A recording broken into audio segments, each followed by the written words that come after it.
təhlükəsidir bilirsiniz də. Mənim fabrikama da yazmışdı. Mən də yazmışdı. Salam, ben model kimi gelmişim.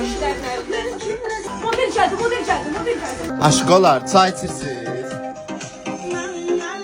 Ekran tıklayın uşaqlar ekrana. Aşkım adsızdım Az gəlin tantuni zakaz eləyək. Sevgilim var. Yok. Aşkım biraz kodum ver de. Az ne oldu? Sipariş verdi. Zakaz eder de. Elədim ay qız, soğandı bol eləsin. Ben döner istəmirəm. Nə istəyirsən aşkım? Tanrıyım. Tamam, indi zəng eləyib deyərəm. Ama ben sade istiyorum, ben sade. Aşkım senden de. Alo. Gaga, oradan dönerin birini atment elə, onun yerine tantuni ver. Sade istiyorum ya. Aşkım, sağda dedən nə istəyirsən? Aşkım orada story çək də məni qıraqdan. Yap. Belə qıraqdan qəşəng düşüm. Bu profildən çək belə qəşəng düşüm, yaxşı? Aşkım.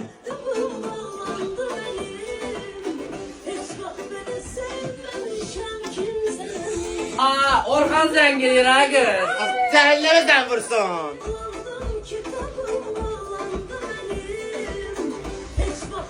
Az yüzdən sorsun, çay içirsiniz. Tantuni sipariş eləmişdik. Qızlar, iPhone 17 zakız eləmişsiniz. Pulu ver də. Gözlədik tapıram. Bir dənə bura bax da. Tez elə. Nə olub ləşərliyimə salmışsan? Kuzum bir dənə rəsim qoş da oradan. Gözlərini dağıtağı belə. Belə. Nətərdir, qəşəngdir. Sənkinin ki, Adəsinə yaxşıdır. nə varsın? Belə də ana. Uşağı fikirləşirsiniz. Nə bilim, baxaq da bəlkə 3 dənə. Maşın alıb sənə. Deyib alacam sənə. Alıb, almayıb. Deyim yeni ilə alacam sənə. Yeni il hədiyyə. Nə almaq istəyir? Aslı. Evet. Bilməm, baxandan bəlkə Mercedes seçkin götürdüm. Nə? Maşın almaq istəyir onun ki ona. Sən Allah. Valla. Deyir Mercedes alacam sənə. Tuman olar. Mercedes tumanı.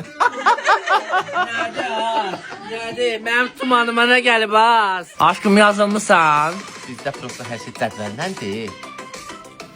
Ufanırsız balam. Boşanırıq. Gəldirdi. Qız yox, mən gəzirdim. Az yaxşı eləyirdin. Yaxşısını taparsın. Az arendanı necə verəcəyik bu ay? Bilmirəm. Mənə pul lazımdır təzə. 200 mən verim, 300 sən qaytararsan. Az mən 250 verəcəm, narahat olma. Bu elə şey olur, ha. Zəhmət Az çıraram səni. Neçələrdə tanış var, telefon çəkir Aşkım, orada mən soğan ver də. Ölürəm soğan üçün. Sən balam, gözlə dəqiqə verirəm. Duz ver də. Az paylaşma. Aşkım qoymur. Sən az səni çıraram, sən məni etiketləsən orada. Paylaşma deyirəm sənə. Paylaşma. Balam. Alam da sən soğan. Paylaşmasın məni, öldürəcək məni. Tatlıdır balam, hamımız elə yeyirik soğanı hər gün. Mədən elə qəşi təmizləyir. Maşallah, maşallah, nə gözəl makiyajdır. Aşkım bax, orada dayan. Sən gəl burada dayan. Sən poz ver bizə. Qəşəng poz ver, belə də, belə Qəşəng dayan, belə. makiyaj vurmuşuq. Belə dayan. Prinsesa baxın, qəşəng vurmuşuq makiyaj. Can. Salam əziz izləyicilər. Bugün bizim modelimiz gəlib. Modelimiz çox gözəl, sadə bir makyaj etdik. Qiymət sadəcə 15 manat. Takip my